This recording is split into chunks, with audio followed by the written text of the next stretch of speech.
Nossa última aula foi bem tranquila. A gente começou com o programa para descobrir a quantidade de números primos dentro de um intervalo, numa tentativa de ter um programa de lógica simples, mas que causasse o estresse do processador.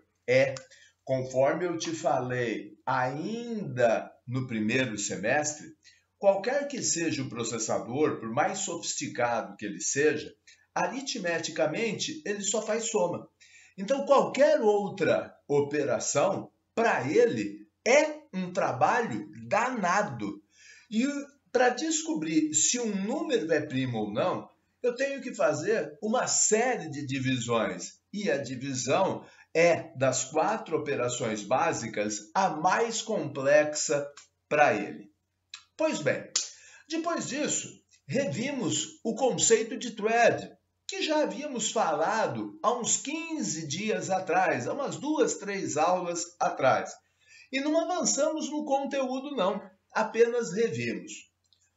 Tudo feito para preparar o terreno para uma atividade que nos trouxesse até a aula de hoje. Então, meus amigos, vamos lá. Eu vou começar mostrando a vocês as minhas soluções para os problemas propostos na nossa última aula. Vamos conferir o meu código? Estou começando a aula de hoje ainda na aula da semana passada. Estou aqui com o código que te mostrei na semana passada. O método isPrimo, que recebe como argumento um número x qualquer e nos devolve se este é primo ou não. E na sequência, o corpo principal do programa, aonde através de um laço eu testo todos os números entre 1 e 300 mil. E sempre que encontro um primo, somo 1 em k, que dessa forma totalizará a quantidade de primos existentes entre 1 e 300 mil. O detalhe fica por conta de que, antes do for, eu registro o horário e, após o for, eu registro novamente o horário. Dessa forma, fazendo o horário de término menos o horário de início, eu consigo saber quanto tempo eu gastei ao longo desse for. Eu te lembro que ao executar esse programa na aula passada, a gente conseguia tempos de execução na casa de 8 a 9 segundos, que para um computador é uma eternidade, é um tempo bastante grande. Pois bem, feito isso, eu encomendei uma série de atividades. Eu pedi que você fizesse esse mesmo exercício transformando a rotina de identificação dos primos em uma thread. E depois, pedi que você fizesse a mesma coisa usando 2, 3 threads e que contabilizasse o tempo gasto em cada uma delas. Pois bem, eu tenho agora os códigos, eu tenho agora as minhas soluções que eu vou querer mostrar para vocês. Vamos lá?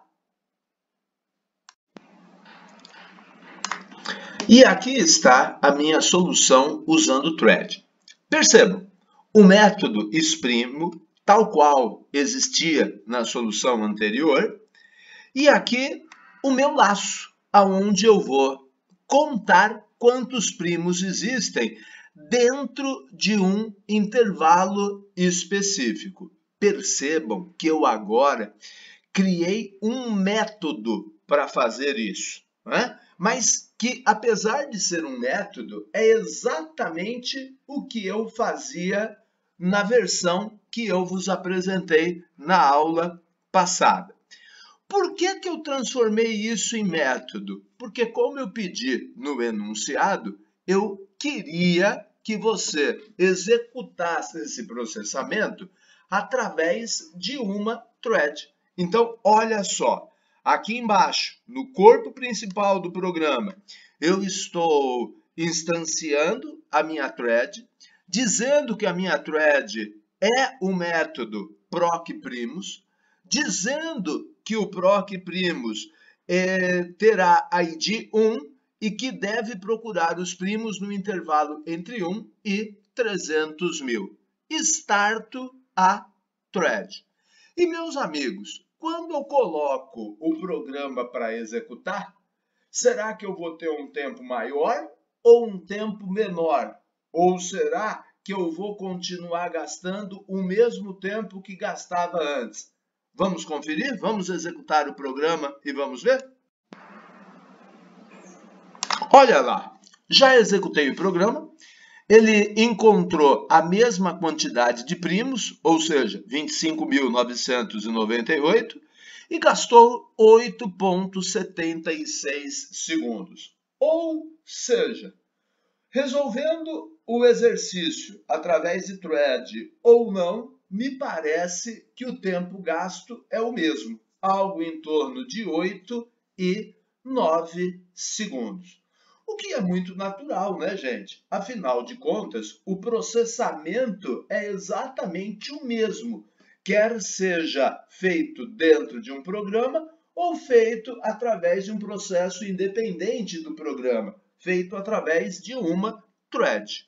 Então, temos aí o mesmo tempo.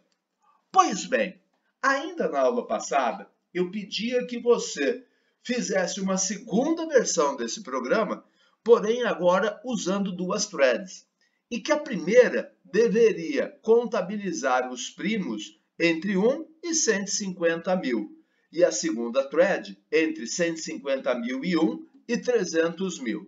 Bom, deixa eu te mostrar o código e depois vamos verificar o que vai acontecer com o tempo de execução do mesmo.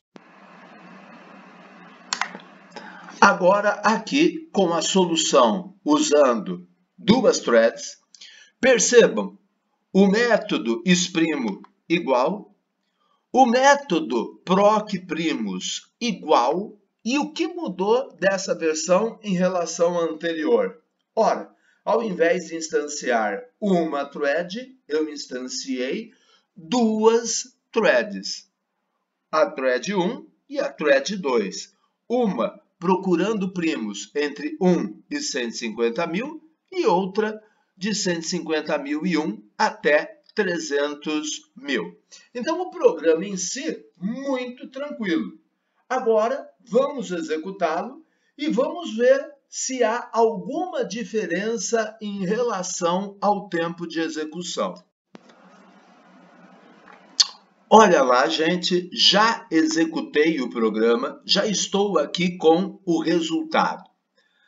A primeira thread encontrou 13.849 primos, a segunda 12.149. Se eu somar ambas, eu vou encontrar os 25.998 primos existentes entre 1 e 300.000. E, gente, a primeira thread gastou aproximadamente 3 segundos e meio para ser processada, enquanto a segunda thread gastou aproximadamente 7 segundos. Então, te pergunto, no geral, gastamos 7 segundos ou gastamos 10,5, a somatória dos dois tempos? Boa pergunta, hein, gente? E, na verdade, a resposta está estampada na tua cara. Você percebeu que a primeira thread começou praticamente junta com a segunda? Pois é, meu amigo.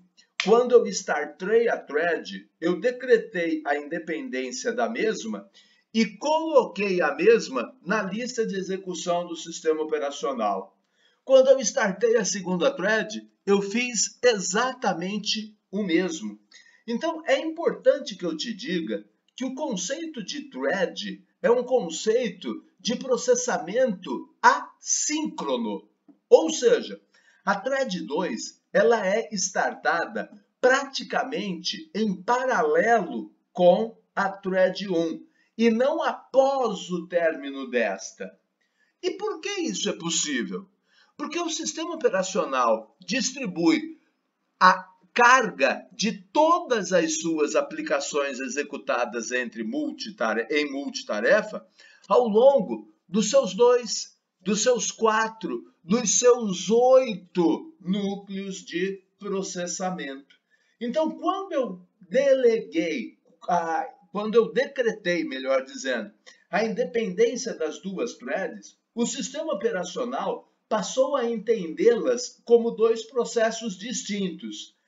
Tem 2 núcleos livres? Tem. Uma foi num núcleo, outra foi em outro. Então perceba, aos 49:18, a thread 1 já havia se encerrado.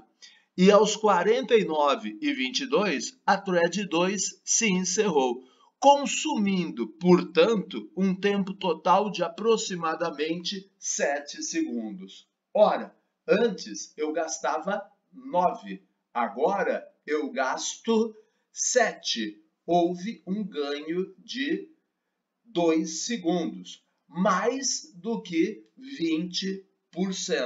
Então, houve um ganho bastante considerável. E essa é uma estratégia que a gente tem para fazer programas mais demorados serem executados mais rapidamente.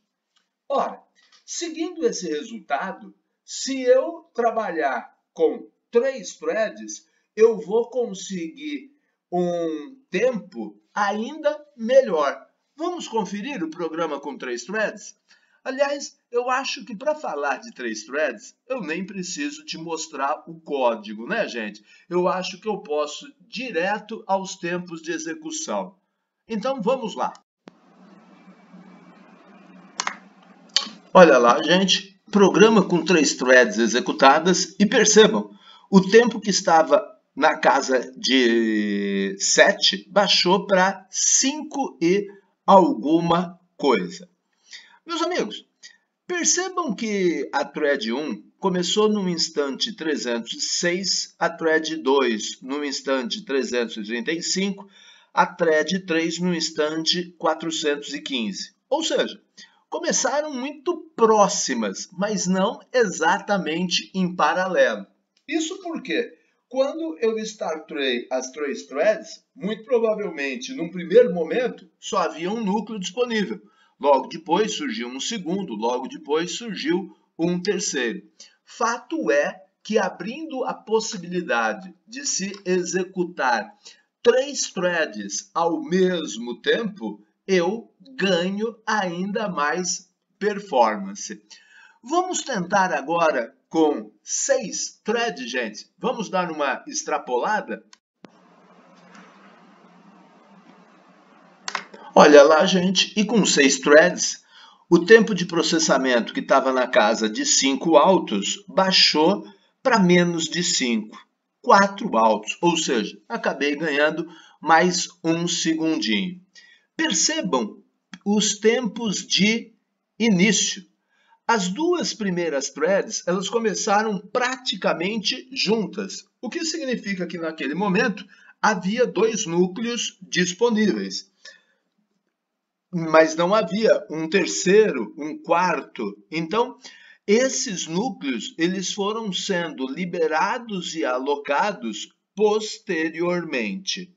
Ou seja, creio que a gente conseguiu entender com bastante clareza que o uso de threads, ou melhor dizendo, a programação em multithreading com múltiplas threads é um aliado para que a gente aproveite melhor a existência de vários núcleos de processamento dentro de uma única aplicação.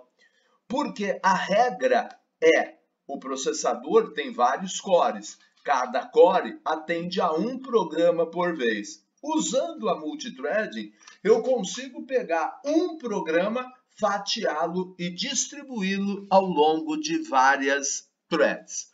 Bom, agora, gente, eu quero te mostrar um exercício usando 100 threads. E aí você vai falar, não, professor, pelo amor de Deus, para. Eu já estou cansado só de imaginar o tamanho que vai ficar esse programa. Meus amigos, eu quero te mostrar um programa com 100 threads justamente para me concentrar no código. É lógico que eu não criei 100 instâncias de uma thread e é lógico que eu não dei 100 comandos de start thread.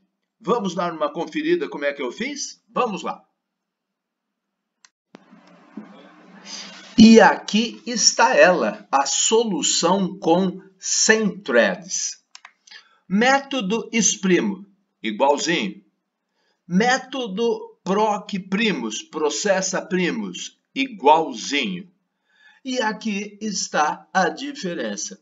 Ao invés de criar 100 instâncias, ao invés de startar 100 threads, o que eu fiz? Eu criei um array de threads. Eu criei um array de 100 threads. E aí, através de um laço que, obviamente, vai se repetir 100 vezes, eu fui fazendo o quê? Eu fui instanciando cada uma das threads e startando. É lógico que eu não teria paciência para escrever 200 linhas, 100 de instanciação e 100 de start. Aí está, gente. Queria te mostrar um array de threads.